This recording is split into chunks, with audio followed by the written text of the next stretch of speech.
Alors bonjour à tous et à toutes, c'est Nicolas des Talents des Hauts-de-France et aujourd'hui on se retrouve avec un groupe, donc le groupe Shark, comment que vous prononcez ça?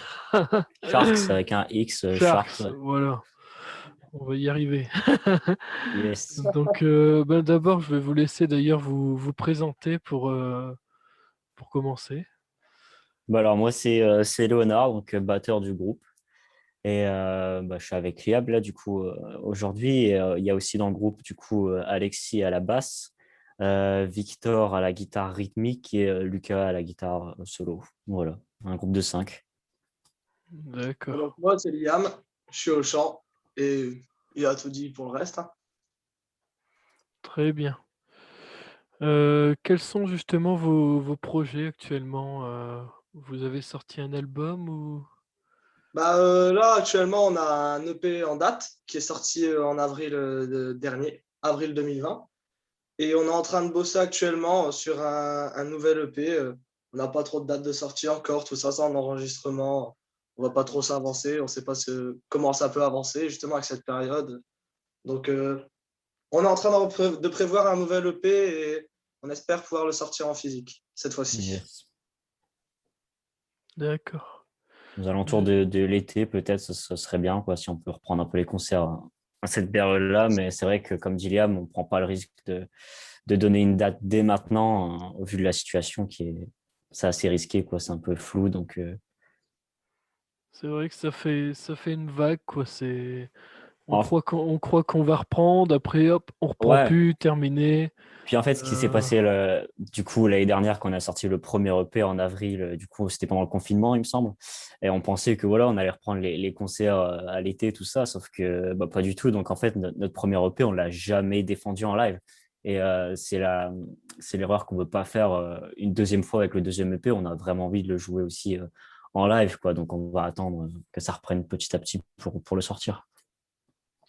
ouais, exactement. Après, on a eu des annonces du gouvernement pour la réouverture de tout ça. On avait eu le 1er janvier, et après on nous a dit Ouais, mars. Après, ça n'a pas arrêté, donc c'est vrai que c'est pas approximatif, ouais. toutes ces dates.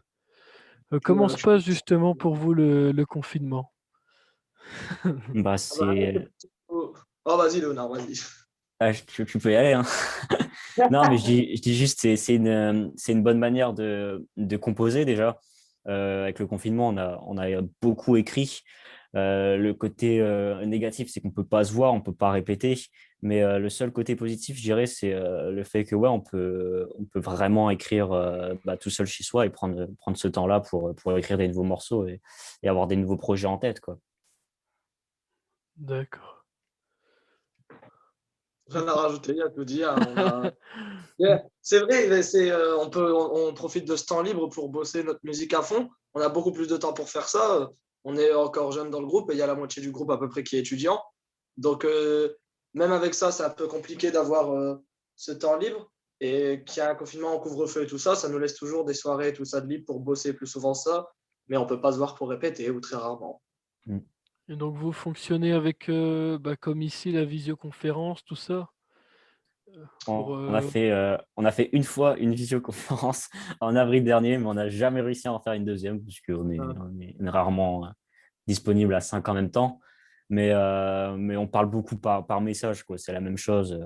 On parle vraiment énormément à 5. Voilà, quoi. On a un groupe d'amis de base aussi, donc Ouais. on est toujours soudés, quoi qu'il arrive.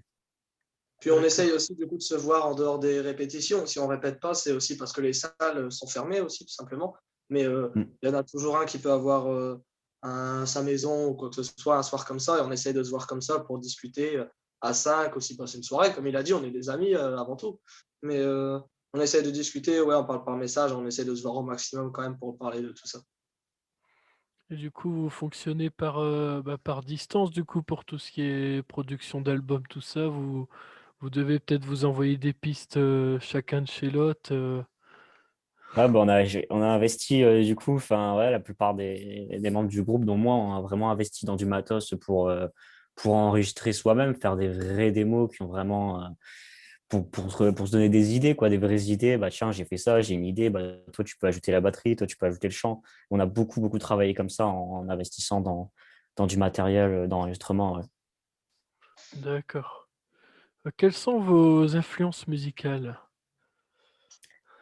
Alors, nos influences musicales, bah, je laisserai Liam un peu dire les siennes après, mais en globalité, dans le groupe, on est vraiment un groupe de hard rock, quoi. Influence 70s, 80s, et vraiment influencé aussi par la période de glam, donc Motley Crue, Kiss, tout ça, mais on fait du hard rock, quoi. C'est vraiment notre style de base qu'on est venu décorer par des styles un peu plus glam et voilà, quoi. Même heavy. On devient de plus en plus heavy avec le temps. Mais nos influences, ouais, je dirais ça, quoi. Vraiment hard rock, 70s, 80s. Led Zeppelin, Kiss, Motley, tout ça. Ouais, c'est vrai, pour le thème des influences en globalité, c'est globalement hard rock glam, comme il a dit, c'est un petit peu compliqué parce que Léonard, lui, il aime de tout. Il y a Alexis, le bassiste, qui est beaucoup 70-80 à la Ouais. ZZ Top, Lynyrd Skynyrd, des trucs comme ça. Le guitariste Victor, il aime beaucoup Led Zeppelin. L'autre guitariste, Lucas, il est très, très glam, Motley Crue, Rat, tous les groupes comme ça. Et moi, j'aime un peu de tout comme Léonard, même si j'aime bien des trucs comme Kiss et parfois j'aime beaucoup plus le métal, justement à la Metallica ou Megadeth. D'accord. Euh, Qu'est-ce que vous avez écouté justement pendant ce confinement depuis le mois de mars? Vous avez plutôt été dans vos anciennes influences, c'est-à-dire vous écoutez un peu ce que vous écoutez avant ou vous avez été plus dans la découverte de nouveaux projets? Bah, en fait, ce qui est bien avec le côté aussi positif avec le confinement, c'est qu'il y a énormément de groupes qui ont sorti beaucoup d'albums. Et du coup, ouais, j'ai découvert des choses. Et après, aussi ouais, réécouter les classiques, quoi, comme d'habitude. Ça nous a donné du temps de réécouter personnellement des vieux vinyles, tout ça. Et ouais, même peut-être aussi des choses un peu plus heavy, metal, peut-être, je sais pas, la colère de rester enfermé. Ouais, ça donne ce côté plus heavy, ouais. Mais en général, comme d'habitude, quoi. Mais ça donne Ouais, plus de temps. ça a été un petit peu varié. Moi, je sais que ça a été beaucoup, beaucoup découverte pendant ce confinement. J'avais du temps devant moi, je bougeais pas une seule seconde, du coup, et je me suis dit, bah, je vais découvrir plein de trucs. Il y avait déjà des trucs comme Van Halen, Dokken, des groupes comme ça que j'avais déjà écoutés, mais que je connaissais pas particulièrement et sur lesquels je me suis beaucoup plus attardé. J'ai écouté vraiment beaucoup de chansons et que j'ai adoré pardon, découvrir. Et ça a été le cas pour Megadeth dont j'ai parlé au début. Il y a eu Cinderella, plein de groupes comme ça. J'ai essayé de varier un peu tout ce que je connaissais pas pour vraiment mieux connaître les groupes comme ça. Et ça m'a permis de découvrir plein de choses. Ouais. D'accord. Je suis d'accord. Comment se passe justement la composition dans vos morceaux quand vous composez? Bon, en général, ça vient d'une idée de une personne. Moi, je compose énormément et en général, ouais, voilà, je fais déjà l'idée d'un morceau en général. Et après, je l'envoie à tout le monde et tout le monde, chacun de son côté, peaufine un peu. On travaille beaucoup les voix avec Liam aussi. Mais je dirais, on compose pas énormément tous ensemble. Ça, c'est quelque chose qu'on fait pas beaucoup. Ça vient plutôt l'idée de quelqu'un ou deux personnes. Et après, on joue tous ensemble le morceau et on peaufine tout ça. Mais de base, ouais, ça vient surtout l'idée de une personne. Et voilà, quoi. D'accord. Depuis quand jouez-vous justement votre instrument? Oula. Moi, la batterie, ça doit faire au moins 10 ans maintenant. Ouais, ouais, ouais. Ouais, 10 ans. Ah ouais, Ouais. je savais pas. Ça Et fait vieux, moi, hein. moi, le chant, du coup, c'est un truc que tout le monde fait un petit peu. Donc, je chante depuis petit. Mais on va dire que j'ai toujours aimé chanter et tout ça. Mais avant de rejoindre les Sharks, il y a 2-3 ans, un truc comme ça, je n'avais pas vraiment eu de groupe où je chantais tout ça. Et ça, en rentrant dans le groupe, que je me suis dit, bon, ah, bah, je vais bosser plus le chant, je vais vraiment m'attarder, essayer bah, vraiment d'être chanteur, quoi. Et c'est comme ça que je me suis vraiment mis à chanter. D'accord. Est-ce que tu as pris des cours de chant justement? Non, pas Euh, forcément. Bah, direct, des cours directs, non. Mais évidemment, il y avait des moments où je bloquais, où j'avais des problèmes de justesse, de hauteur et tout ça. Et des fois, il y a des jours où ça va pas, tout simplement. Et donc, du coup, je regardais beaucoup de choses sur YouTube, sur comment être plus juste, faire des échauffements vocaux, comment travailler sa voix, bien connaître sa tessiture, etc. Et des cours directs, j'ai pas fait, mais je me suis beaucoup, beaucoup renseigné justement sur le chant, même les enregistrements en EP, ça m'a permis de travailler. J'ai travaillé, enfin, j'ai enregistré avec des gens qui s'y connaissaient vraiment, de 20 à 50 ans dans ce métier, des trucs comme ça. Enfin, donc, ouais, j'ai beaucoup travaillé, mais je n'ai pas pris de cours direct. D'accord. Euh, Est-ce que vous prévoyez justement des live streams vu qu'il n'y a plus de scène, plus de concerts, plus rien? Alors, Ah, on en a fait deux déjà, ouais. On a ouais, déjà fait deux avec le lycée Gustave Eiffel, l'asso Eiffel. Et je sais pas si on va en faire à l'avenir maintenant on en a déjà fait deux, pardon, et ça, on a vu ce que c'était, qu'on a vu on a fait l'expérience.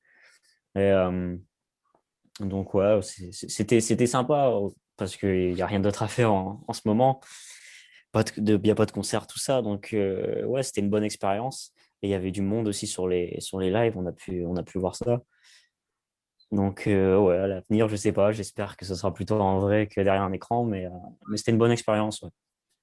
on aimerait beaucoup reprendre les vrais concerts hein, parce que ça manque. Tout simplement, Ouais. entre guillemets, le contact avec les gens quand on joue, Mm, qui est, même que ce soit de 10 à 50 à 80 personnes, il y a des gens devant nous que, entre guillemets, on interagit par le regard pendant qu'on joue. Alors que pendant les live streams, c'est compliqué, par exemple, d'assurer le show tout simplement et de se rendre compte en fait que devant nous, on est sur une grande scène et qu'il n'y a absolument personne. Ça fait assez mm. vide, c'est très particulier. Ouais, puis on fait aussi un style qui demande voilà, avoir de l'ambiance sur scène. Ça suit avec les morceaux, en fait. Un concert, ça se fait, le public il participe autant, en fait. Donc là, c'était une expérience un peu, parfois c'était un peu bizarre, quoi. Mais bon, c'est nouveau. Ouais, c'est vrai que bah, l'hard rock, faut voir des gens bouger, faire des pogos, tout ça. Ouais, Et là, même en parlant Hellfest, qui a rien eu pendant au moins 2 ans, là, c'est une catastrophe. Ouais. c'est une catastrophe.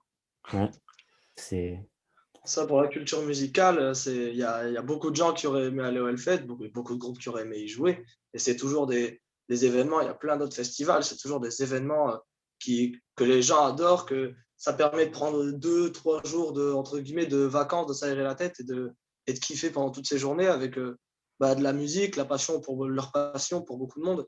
Donc, ouais, avoir ces événements annulés, on a l'impression que pour la période de l'année où on fait ce qu'on aime vraiment, on ne peut pas la faire. c'est ça. Et C'est du ouais, coup, même cette période-là, ouais, il y a beaucoup de concerts autour de la fête de la musique, tout ça. On faisait énormément de dates à cette période-là, donc j'espère que cette année, ça reprendra. vous avez fait partie de plusieurs concerts annulés, non? Vous avez Oh sûrement oui, eu des dates. ouais. Ouais.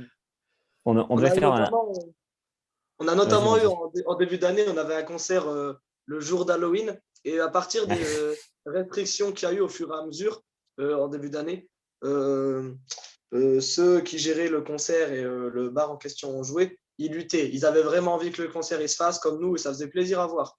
Et ils luttaient vraiment. Et je crois que c'est la veille qu'il y a eu l'annonce où en novembre on était confinés et que ça a été à partir de ce jour précis, je crois, qu'on était confinés. Et que du Ah, coup, ça s'est fait la veille, quoi, la pendant veille. un mois, ça a lutté pour qu'au final, le président il fasse une annonce et que tout soit annulé d'un coup. Et du Ouais, le coup, concert d'Halloween, ouais, on était un peu mal.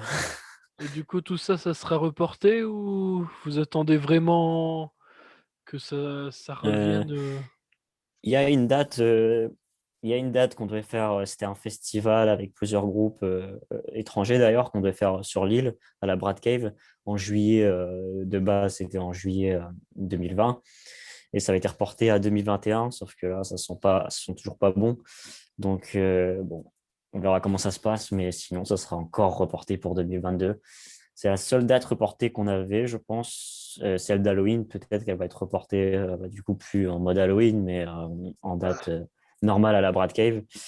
Donc, on verra bien. Et pour l'instant, tant qu'il n'y a pas de nouvelles, parce que nous, on joue aussi beaucoup dans des bars, quoi.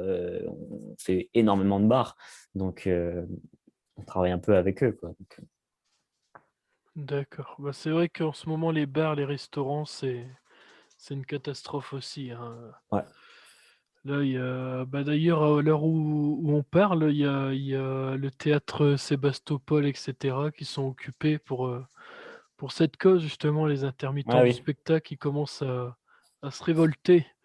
Il y a Il beaucoup est dans Ok. beaucoup temps. de salles de la France. Il y a beaucoup de salles de la France où il y a des intermittents qui manifestent et qui vont, entre guillemets, se loger là-bas et où les personnes du catering, donc la cuisine des salles de spectacle, leur font à manger et ils vivent là-bas comme si c'était leur maison. Et c'est leur façon à eux de manifester et de montrer leur mécontentement. Parce qu'en plus, le milieu des intermittents, c'est vraiment un milieu où il y a énormément de gens qui sont touchés et dont on ne parle pas du tout aux informations. On a vu une fois pendant le premier confinement ou juste après le président qui en a parlé pendant une sorte de meeting et après on n'en entend presque plus parler de temps en temps sur France 3. Il y a eu deux, trois trucs, mais sinon il y a rien. Et que même ce truc des intermittents qui manifestent comme ça dans les spectacles, on le voit même pas passer alors que c'est partout en France, c'est pas juste dans la région de Lille.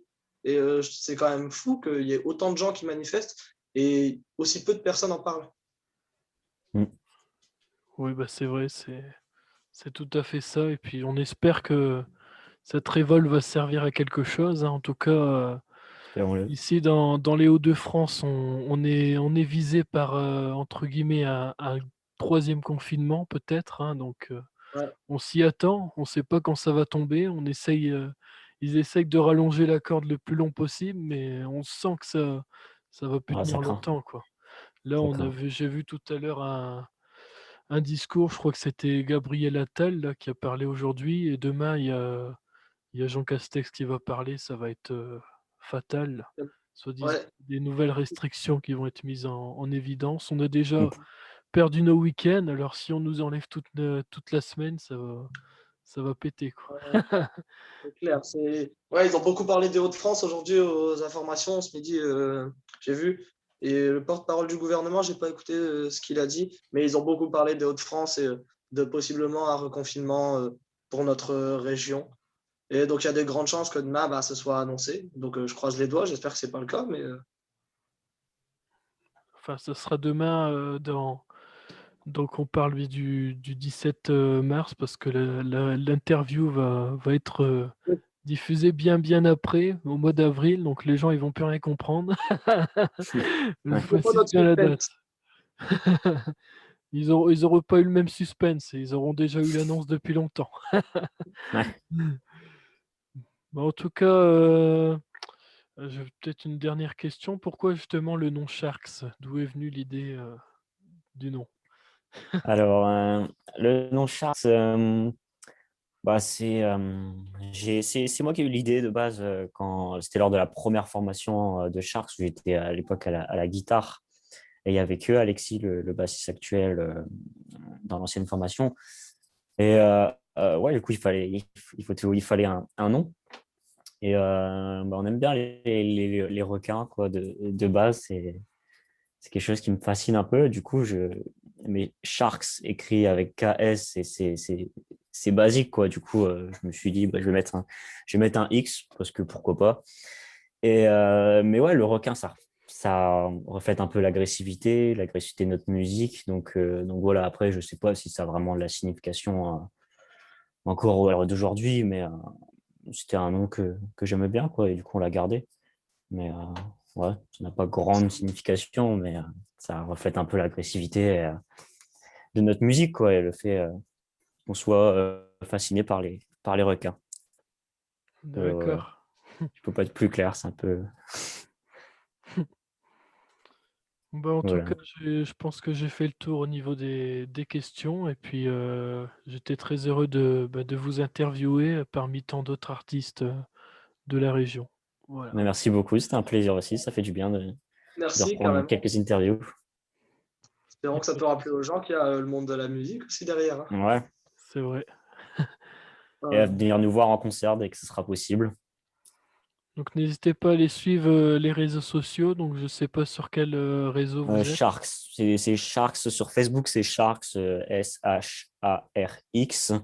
Et sur Instagram, c'est pareil, Sharks Band. Vous me trouverez facilement, je pense.